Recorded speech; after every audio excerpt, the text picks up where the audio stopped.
تو مفتی صاحب یہ ذرا یہ مولانا صاحب کی تجویز ہے کہ پاکستان تحریک انصاف کا چونکہ سب سے بڑا مینڈیٹ تھا ان کو دے دیے جائے، ان کو حکومت، ان کا مطالبہ ہے یا اس پر عمل درآمد کروانا وہ چاہتے ہیں؟ اس وقت جو بنیادی مطالبات ہیں آپ کے وہ ہیں کیا؟ بسم اللہ الرحمن الرحیم۔ ارباب صاحب، سب سے پہلے تو آپ کا شکریہ، کافی عرصے کے بعد آپ کے اس پروگرام میں آنے کا موقع ملا، میں آپ کا شکر گزار۔ دیکھیں، ہمارا موقف اصولی موقف ہوتا ہے، ہم آج کل پیدا نہیں ہوئے اس علاقے میں، ہم بہت عرصے سے ہیں کہ ہمیں پاکستان سے پہلے تھے۔ ہمارا موقف اصولی ہوتا ہے، لوگ اس کو سمجھتے میں ذرا تاخیر ہو جاتی ہے۔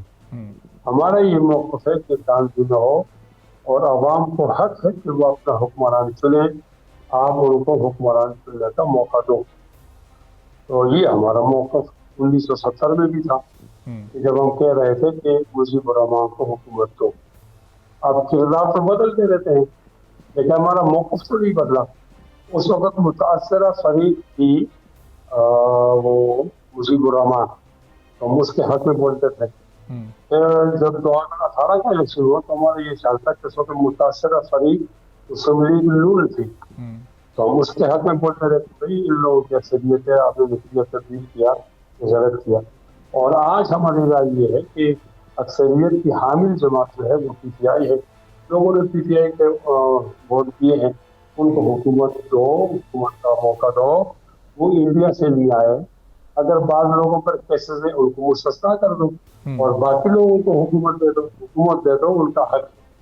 دیکھیں، ایک ہے اقلیت اور ایک اکثریت۔ اقلیت اور اکثریت کا تعین ہمارے پاس کوئی اتھارٹی نہیں ہے، وہ صرف وہ انتخابات ہیں اور اتھارٹی عوام ہے۔ لیکن مفتی صاحب، یہ الیکشن کے بعد تو پیپلز پارٹی نے بھی آفر کی تھی پاکستان تحریک انصاف کو کہ آپ آئیں حکومت بنائیں، لیکن خود انہوں نے منع کر دیا نا، وہ پیپلز پارٹی سے بات کرنے کو تیار نہیں ہے، وہ نون لیگ یا MQM کے ساتھ بیٹھنے کو تیار نہیں ہے۔ تو اتنے نمبرز ان کے ہیں نہیں کہ وہ اکیلے ہی جو آفیشیل نمبرز اناؤنس ہیں الیکشن کمیشن کی طرف سے وہ تو اتنے نہیں ہیں کہ وہ حکومت بنا لیں، تو ان کے وہ کافی نمبرز ہوتے تو پھر وہ حکومت بنانے کے قابل ہوتے ہیں نا۔